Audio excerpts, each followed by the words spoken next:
ये हमारे भोजपुरी में बहुत से गायक हैं, बहुत लोग गाने गाते हैं, पर बहुत लोग गीत गाते हैं।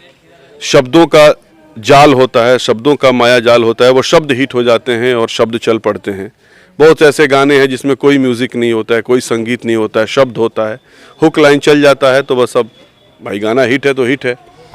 पर अगर बतौर गायक की अगर बात करें कि भाई कोई सिंगर जिसको बैठ करके हम सुनने का मतलब चाहत रखें, बीइंग ए म्यूजिक डायरेक्टर या कोई भी आदमी, तो उसमें से सुरीले सिंगरों में अगर किसी का नाम लिया जाएगा तो पवन सिंह है, कल्पना पटवारी हैं, आलोक हैं, जो कमाल गाते हैं, आलोक कुमार। भोजपुरी में हमारे उदित भैया, जिनके साथ कम से कम मैंने 100-150 गाने रिकॉर्ड किए हैं। कुमार सानू जी से किया है, विनोद राठौर जी से किया है, श्रेया से गाना रिकॉर्ड कराया, पलक मुच्छल से कराया, जावेद अली से कराया, सबके साथ काम किया है मैंने। तो उन लोगों के साथ जो काम करते हुए मुझे एहसास होता था कि हाँ, सिंगर जो आप कंपोजिशन बना रहे हो और जो गाने बनाया आपने, उस गाने को आप जितना सोचे हो उस लेवल तक परफॉर्म करने वाला एक सिंगर होता है।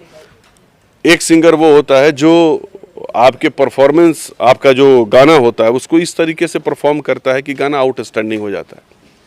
मेरा अब तक का ये रिकॉर्ड रहा है कि पवन सिंह जी के साथ जितने भी गाने मैंने रिकॉर्ड किया है बतौर म्यूजिक डायरेक्टर, मैक्सिमम गाने सुपर हिट हैं और उन गानों को लोगों ने बहुत लाइक किया, पसंद किया। चाहे वो प्रतिज्ञा के गाने हो जो उनके साथ मैंने किया था, उसके बाद एक गाना नागिन में मेरे लिए वो गाए थे, वो भी गाना बहुत हिट हुआ था। उसके बाद और भी फिल्में, कई फिल्में हैं कि आज चांद उतरल बाटे हो पियर साड़ी में एक गाना करके था। फिल्म बहुत अच्छा परफॉर्म नहीं की पर गाना इतना अच्छा हुआ। दिनेश जी की कुछ फिल्मों के लिए मेरे वो गाना गाए हैं, जिसके लिए दिनेश लाल यादव जी की हीरो थे और हम रिक्वेस्ट करते थे तो पवन जी आकर के वो गाने गा दिया करते थे। तो उनके साथ ट्यूनिंग ऐसा रहा है कि जब भी मैंने उनके साथ गाने बनाए हैं वो गाने सब हिट हुए हैं, बड़े हिट हुए हैं, कर्णप्रिय गाने हैं, क्योंकि वो सुरीले सिंगर हैं। आप आज का दौर देखिए कि सोनू निगम जी उनके साथ छठ का गाना गा रहे हैं, शेयर कर रहे हैं। तो अगर उनके अंदर काबिलियत नहीं होती तो ये मेरे बताने की ज़रूरत नहीं है कि वो कैसे सिंगर हैं, दुनिया जानती है। आज आदित्य देव जो इंडस्ट्री के सबसे बड़े प्रोग्रामर हैं, जो पायल देव हैं, वो आज की बहुत बड़ी सिंगर हैं सबके साथ। और अभी सुनने में आया कि वो बादशाह के साथ भी गाने कर रहे हैं, इसके साथ और भी कुछ बड़े बड़े लोगों के साथ उनका गाना आ रहा है। सलीम सुलेमान जी के लिए साथ कर रहे हैं, जब वो साजिद वाजिद जो जोड़ी थी तो उनमें जो वाजिद भाई हैं उनके साथ गाना कर रहे हैं। तो कर रहे हैं, वो बड़ा काम कर रहे हैं, बड़े बड़े गाने कर रहे हैं, अच्छे सिंगर हैं और हमारी उनको शुभकामनाएं हैं कि और दिन दुनी रात चौगुनी तरक्की करें। उनके साथ एज ए म्यूज़िक डायरेक्टर काम करने का भी मज़ा है, एज ए डायरेक्टर भी काम करने का मज़ा आया और एक कंफर्टेबल जोन के आदमी हैं वो। बस ज़रूरत है आपको कि उनको समझने की। मुझे 4-5 दिन लगे उनको समझने में और मुझे भी वो समझ गए, मैं भी उनको समझ गया और आज एक अच्छी दोस्ती हो गई।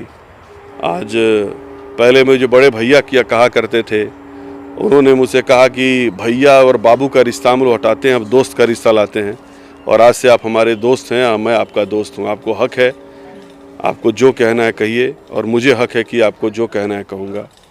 और अच्छा लगा मुझे, बिल्कुल सही सबस्त। देखिए, जिस आपके विधा में और आपकी जो फैटर्निटी है, जैसे भोजपुरी जगत है, इसके लोग कुछ ऐसे होने चाहिए जिनकी काबिलियत और जिनके अंदर ऐसा मद्दा हो, जिनके अंदर योग्यता ऐसी हो, जो हिंदी के लोग जो काम कर रहे हैं उन लोगों के समकक्ष बैठ सके। अब सपोज कीजिए पवन जी जैसा सुर अगर आपके पास नहीं हो तो आपको गवाएगा ही नहीं कोई, आप उतने सुरीले होने चाहें। अभी हम लोग जैसे काम कर रहे हैं, म्यूज़िक ही कर रहे हैं, आज जो हिंदी इंडस्ट्री का सबसे बड़े प्रोग्रामर है जो गाने बनाते हैं, आदित्य देव के साथ मैंने कम से कम बनाए होंगे 100-150 गाने। 150 गाने लगभग आदित्य देव का मैंने रिकॉर्ड उन्होंने बनाए हैं। और जब उनका स्ट्रगल पीरियड था तो हम लोग साथ में काम करते थे। भोजपुरी के कम से कम 10 फिल्मों में उन्होंने मेरे फिल्मों के लिए प्रोग्रामिंग किया। तो मेरे भी जो जर्नी हुई, शुरुआत हुई, वो सुखविंदर सिंह जी से हुई।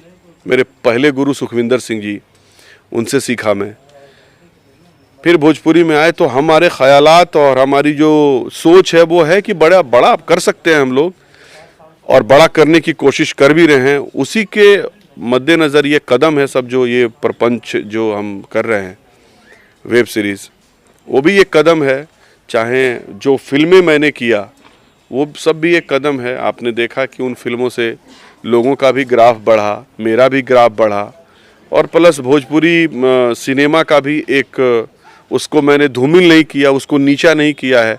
अगर मेरा योगदान है कि 2 पैसे की अगर मैं योगदान देकर के उसको बढ़ाया हुई हूँ, मैं उसके 2 पैसा उसकी इज़्ज़त कम नहीं किया हूँ। तो चाहे वो फिल्में मेरी जो भी हो, मैंने रोमांटिक फिल्में बनाई, रोमांटिक फिल्मों के बाद मैंने सोचा कि नहीं, शिव जी के ऊपर मैंने एक डमरू फिल्म बनाई।